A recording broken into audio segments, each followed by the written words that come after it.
भाद्रपद कृष्ण अष्टमी तिथि की घनघोर अंधेरी रात को रोहिणी नक्षत्र में मथुरा के कारागार में वसुदेव की पत्नी देवकी के गर्भ से भगवान श्री कृष्ण ने जन्म लिया था। यह तिथि उसी शुभ घड़ी की याद दिलाती है और सारे देश में बड़ी धूमधाम से मनाई जाती है। द्वापर युग में भोजवंशी राजा अग्रसेन मथुरा में राज्य करता था। उसके आताताई पुत्र कंस ने उसे गद्दी से उतार दिया और स्वयं मथुरा का राजा बन बैठा। कंस की एक बहन देवकी थी, जिसका विवाह वसुदेव नामक यदुवंशी सरदार से हुआ था। एक समय कंस अपनी बहन देवकी को उसके ससुराल पहुंचाने जा रहा था। रास्ते में आकाशवाणी हुई, हे कंस, जिस देवकी को तू बड़े प्रेम से ले जा रहा है, उसी में तेरा काल बसता है। इसी के गर्भ से उत्पन्न 8वां बालक तेरा वध करेगा। यह सुनकर कंस वसुदेव को मारने के लिए उद्धत हुआ। तब देवकी ने उनसे विनयपूर्वक कहा, मेरे गर्भ से जो संतान होगी उसे मैं तुम्हारे सामने ला दूंगी। बहनों को मारने से क्या लाभ। कंस ने देवकी की बात मान ली और मथुरा वापस चला आया। उसने वासुदेव और देवकी को कारागृह में डाल दिया। वासुदेव देवकी के एक एक करके 7 बच्चे हुए और सातों को जन्म लेते ही कंस ने मार डाला। अब 8वां बच्चा होने वाला था।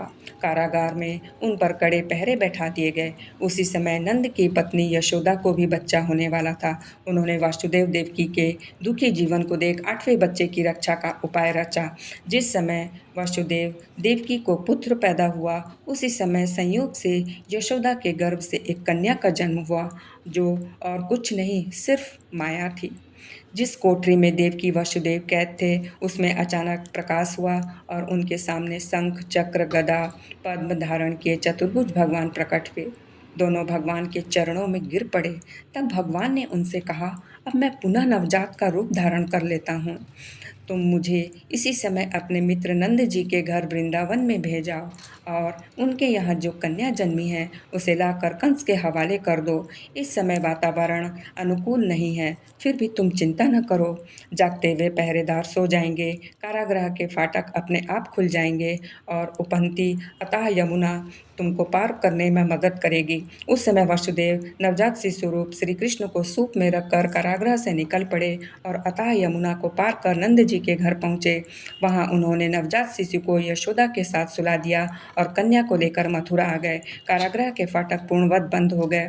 अब कंस को सूचना मिली कि वसुदेव देवकी को बच्चा पैदा हुआ है। उसने बंदीगृह में जाकर देवकी के हाथ से नवजात कन्या को छीनकर पृथ्वी पर पटक देना चाहा, परंतु वह कन्या आकाश में उड़ गई और वहां से कहा, अरे मूर्ख, मुझे मारने से क्या होगा। तुझे मारने वाला तो वृंदावन में जा पहुंचा है। वह जल्द ही तुझे पापों को दंड देगा। यह है कृष्ण जन्म की कथा।